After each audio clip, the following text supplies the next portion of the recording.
ngomong sih dia tidak punya ya. Sekarang apakah notaris yang diangkat 6.000 itu murni notaris tidak punya keluarga notaris?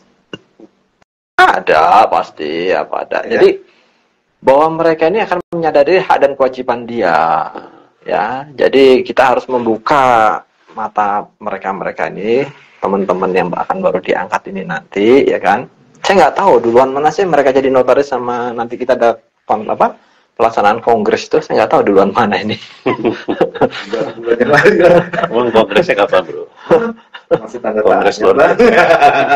Ya, artinya mereka harus kita sosialisasikan mengenai hak dan kewajiban sebagai anggota tadi, ya kan. Kita mau memasuki kapal besar. Oke, dulu kuliah sudah pernah dapat kode etik, pasti mengajarkan tentang anggaran dasar, anggaran rumah tangga, kode etik itu diajarkan. Nah, mungkin perlu direfresh lagi karena saat itu mereka hanya mengejar pemenuhan kewajiban sebagai mahasiswa, menempuh mata kuliah itu, lulus dapat nilai sekian selesai. Nah, sekarang mereka terjun langsung kan.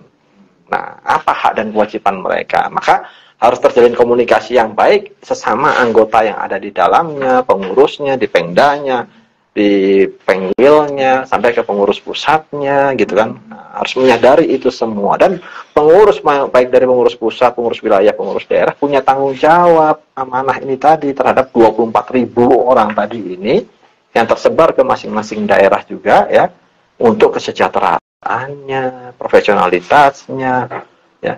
Minimal begini deh, minimal. Pada saat pernah merasakan nggak seorang notaris yang mendapatkan amplop coklat, bahasa kita, dari aparat penegak hukum. Posisi dia tidak salah, tapi dia malam-malam telepon nangis-nangis. Saya kaget gimana ini? Nah, hal sederhana deh seperti itu. Kita harus memberikan pembinaan kepada mereka. Status akta kita itu bagaimana? Akta otentik itu bagaimana? Ada dugaan pasal 263 di akta kita bagaimana? Apa yang harus kita hadapi?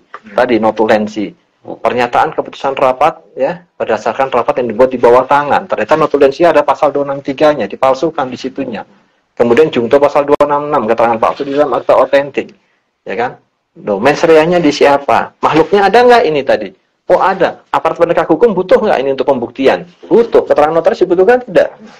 Jangan takut. Jangan takut. Yang butuh siapa? Aparat penegak hukum dalam proses penyidikan. Nah, jangan takut. Tapi kondisi sekarang belum ada kerjasama dalam konteks bahwa dalam proses penyidikan ini harusnya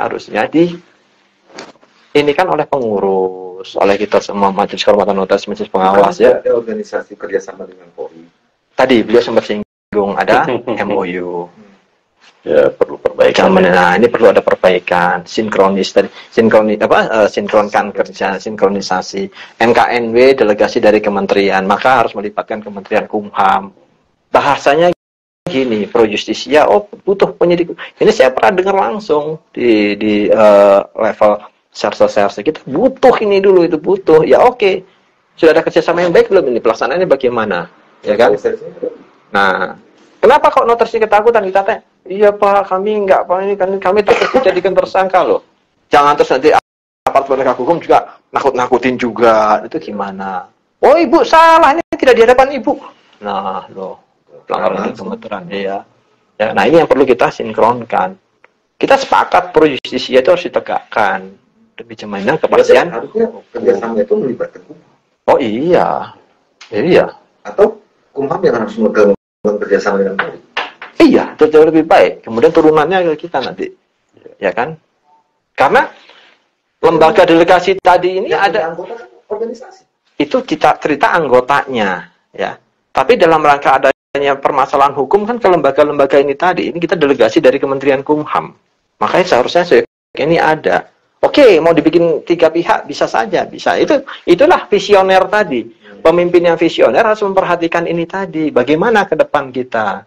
Dari sisi permasalahan, bagaimana dari sisi kesejahteraan, bagaimana dengan lembaga-lembaga keuangan sebagai user notaris misalnya, ya kan? Bagaimana kita mensikapi fenomena tentang mafia tanah?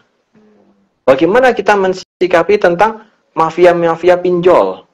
Bagaimana kita mensiasati tentang fenomena mafia-mafia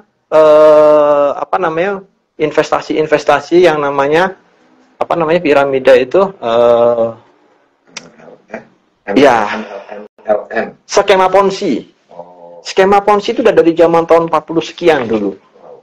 Itu modus lama, tapi di sistem baru tuh sampai ke yang namanya apa trading apa segala itu. Digitalisasi sekarang diformatkan begini. Dia bikin perseroan, PT, dia punya rekening. Notarisnya sejauh mana ininya gitu kan? Memahami itu. Bagaimana ini gitu kan? Pinjol, pinjaman online ilegal. Gimana kok bisa terjadi? Ada keterlibatan di sana. Oh, skema Ponzi. Saya nggak tahu, Pak. Ini gimana? Nah, Tapi kan tanda tangan 80.000. Wow. iya. Nah, artinya banyak sekali PR-PR kita. Nah, ini gimana? Ya, tetap kalau bagi saya optimis. Ya. Optimis. Semangat. Wah. Karena ini ya, jangankan yang 24.000 ini harus tetap optimis. Karena organisasi ini berjalan, terutama di tingkat daerah ya, wilayah gitu kan. Pusat juga menjalankan kegiatannya. Ada debatable, ada permasalahan. Nanti kan ada forum, ada mekanisme untuk mengevaluasi ya dan menilai yang berkaitan dengan laporan pertanggungjawaban. Itu ada mekanismenya. Tapi sekarang saya kira seperti yang beliau sampaikan tadi, kita harus membangun kebersamaan. Kita harus saling mengingatkan. Kita harus saling mendukung supaya kita tetap bersatu dan harkat marwah jabatan kita itu tetap mempunyai kewibawaan, mempunyai nilai di mata masyarakat gitu kan. Jadi semakin banyak kalau saya ya semakin bagus lah ya, semakin artinya jabatan ini diminati oleh banyak orang dan di sini juga mereka menempuh periuk nasinya lah gitu ya untuk masa depan dirinya, keluarganya gitu kan. Ada para pegawai di situ. Jadi dengan saling hormat dan cinta ya. akan jaya selamanya. Jadi ayo kita saling hormat, kita saling cinta, kita saling mengingatkan, saling mendukung gitu kan. Pasti kita akan jaya untuk selamanya. Nah, iya dengan suasana kekeluargaan gitu kan. Nah, fenomena atau permasalahan lain itu ada mekanisme untuk menyelesaikannya ya, Kang ya. Gitu, Bro. Nah, saya terus kita bermain bola, gocek-gocek. Ya, berarti menggocek 2 orang. Ada yang menarik terakhir dari statement penutup closing statement itu saling cinta Dan hormat. Yang penting jangan tipis kuping. Ya. Dan ada satu lagi, jangan ada dusta di antara kita.